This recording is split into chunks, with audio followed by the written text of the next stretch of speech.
You so much, and thank you to ICCAP and to UNESCO and to all the colleagues for inviting me to participate. It's quite an honour. As has been said, my name is Kristal Buckley. I'm talking to you from the traditional lands of the Wurundjeri Woiwurrung people in the area that they know as Narm, which is Melbourne, and in Australia. I pay my respects to their elders and ancestors before I begin my talk. I should start my slides, right? I forgot to do that.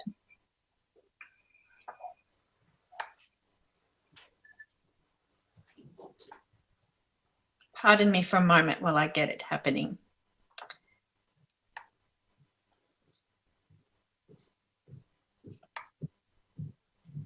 So,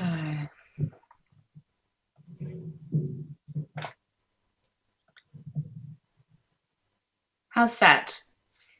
It looks okay to me. I'm hoping you can see my slide presentation now.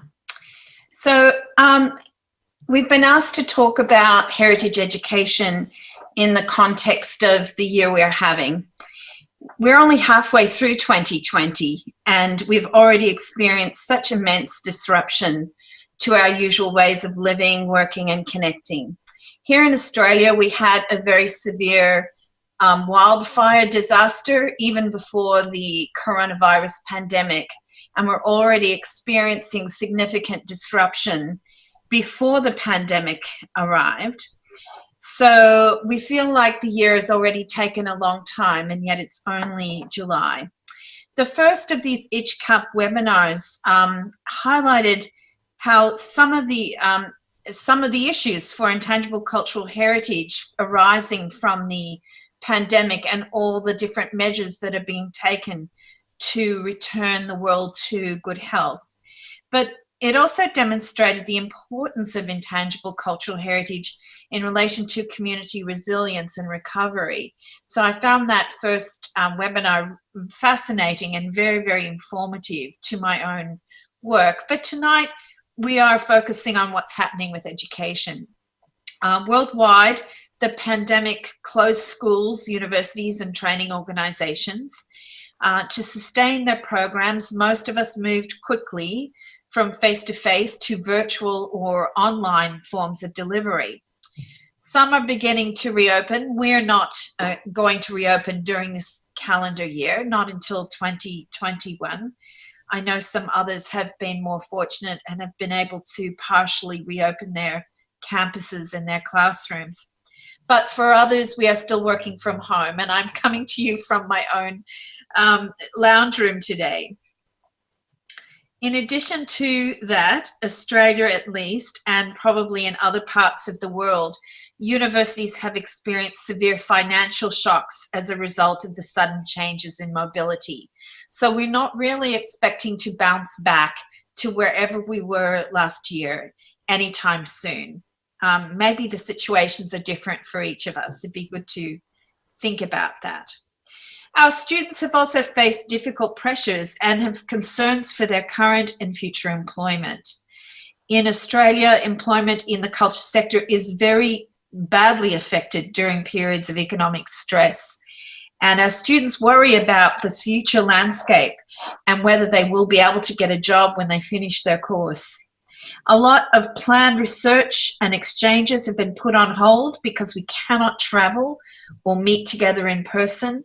Many funding organisations and partners have also suffered financial difficulties due to the pandemic. And it could be some years before we can expect to see the same levels of resources and mobility in our work. This webinar asks how we are responding to this disruption and what we are learning about education in the field of intangible cultural heritage. This is a useful topic since some of the learning might inform our practices moving forward when things are better. In other words, some of the shifts could be useful once we start to re-establish our approaches to teaching and learning. My presentation focuses on teaching intangible cultural heritage in the context of broader heritage education delivered at postgraduate levels of study. But before I do that, and hopefully my UNESCO colleagues are okay that I show you this. This is also something new during 2020. For the last few years, UNESCO's regional office in Bangkok, together with many partners, have been developing a competency framework for cultural heritage practitioners in Asia and the Pacific. This is due to launch later this year. A number of presenters in the webinar have been involved in this process, particularly Neil Kamal Chapagain, who we just met, and also Dr. Han from the UNESCO Bangkok office and other colleagues. The framework will be of interest and spells out core competencies in heritage work across 5 domains that are shown on the slide, operating at 4 different levels of seniority in the work of cultural heritage. This is such a broad sector, especially when considering the diverse context of Asia and the Pacific. However, even at the very basic level of information I've shown you here, it's evident that the competencies relevant to the recognition, documentation, transmission and safeguarding of intangible cultural heritage are embedded in the framework, throughout the framework, really. It also establishes management competencies and personal competencies and acknowledges that there are specializations in the heritage field, such as anthropology, intangible heritage, traditional craftsmanship, and museology that are directly relevant to our discussions tonight. And we heard already from Boram Kim about the network for higher education for Asia Pacific in ICH in particular, which is very important. I'd like to stress before I say much more that digital literacy is incredibly important as a learning outcome in heritage education. This can be challenging for those of us who are providing the educational opportunities due to the fast pace of change. However, the workplace our students enter will employ digital methods for many different aspects of their work, despite the equal importance of more hands-on skills. So delivering learning that encourages digital learning is important, and thinking about how to diversify the assessment tasks that students undertake to encourage them to develop and practice their digital capacities is very worthwhile. Deakin University's program in Cultural Heritage and Museum Studies recently celebrated its 40th anniversary. Our courses are offered at the postgraduate level only and are situated within the School of Humanities and Social Sciences. This contrasts with other programs that you'll hear about tonight, which focus or are situated within schools for architecture or fine arts, archaeology, other disciplines. The disciplinary home of heritage education does tend to shape the content and the modes of delivery. Although we have a campus-based program in Melbourne based on intensive blocks of teaching and learning, for a long time we have oriented our modes of delivery to cloud learning to enable our students to learn anywhere. This means that currently our students aren't all here. They live all over the world and all over Australia. So thinking about how to now reach out to them in the current pandemic is quite complex. So, well, like everyone else, while we had to shift our practices suddenly when the COVID-19 stay-at-home policies were implemented, we were already substantially online. Our suite of postgraduate courses in cultural heritage include 3 main pathways: collections and curatorship, a heritage place practice, and entry to higher degree by research or PhD. You might know that Australia is not a signatory to the 2003 UNESCO Convention. So you might ask why we would need to teach ICH.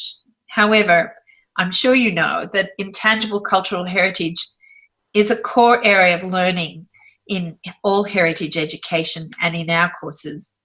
And the convention's terminologies and methods are of direct relevance to practices in Australia. Shown on this slide are the main ways we teach, Sorry, I've got my slides out of order, but I'll just keep going. The main ways we teach ICH within the program and within the context of broader heritage and museum practices. Intangible Cultural Heritage is a core unit and is taken by all our students. There is another core unit which has a focus on human rights and other relevant issues. However, as this is not the only place where intangible cultural heritage learning is provided. Students can develop more specialised skills and knowledge through their research thesis and have opportunities for development through internships, study tours, and heritage projects. The impacts of the COVID-19 pandemic have not hit these subjects equally. For example, and this was very well explained by the previous speaker, our core unit in Intangible Cultural Heritage was relatively easy to move fully online at short notice. Because our students are or are seeking to work in museums and heritage management roles, we assist them to challenge the duality of tangible and intangible and to see that ICH is everywhere in their work. Often our students are less familiar with ICH than with other topics when we begin. And we found that using themes such as the intangible cultural heritage of childhood or the intangible cultural heritage of food and foodways enable everyone to contribute something to the discussions.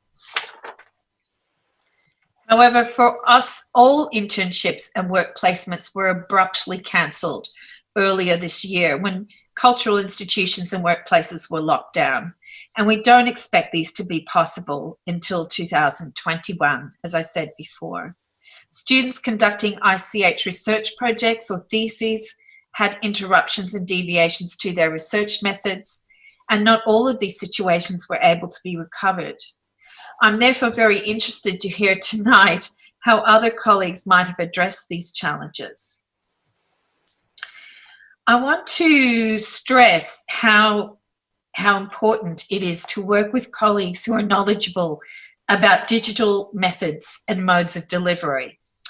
At Deakin, we have good support from our digital learning colleagues to help us do the best job we can, and frankly, to teach people like me to use tools that are unfamiliar. In my opinion, it's very hard to pivot to virtual delivery suddenly, and what has been done has been remarkable. But we need to have a good bank of materials, skills, tools, and connections with people and communities before the next pandemic or other disruption. If we haven't already done so, we need to start factoring this into the new normal. And I think what the previous example showed is that you can start to move into some degree of digital connection with communities, but only if you know them already. It's very difficult to establish those connections without the ability to meet if they're not already there. A lot of the success of the online environment for teaching still rests on the same things that our face-to-face teaching depended on. In our online teaching, that means connecting regularly with our students, sharing with them some of our own interests, and encouraging the students to engage with each other rather than solely with teachers. Digital platforms enable both synchronous and asynchronous communications. Both are important and have their place, but need some planning. Video is absolutely crucial, and I think the next speaker is going to show us some of that. And today, filming and video can allow an amazing diversity of experiences to enter the room. Short videos are excellent tools and do not need to be highly produced to be effective. It's important to remember that online engagement might be new for students as well as teachers, and it's our responsibility to model good online etiquette, a professional conversational tone, and respect for different opinions. This slide outlines some of the ways that we've been able to enhance our teaching during the pandemic using digital tools. I hasten to say that I have not personally mastered each and every one of these, but it's a composite list of possibilities that I know have been tried successfully this year by members of our team.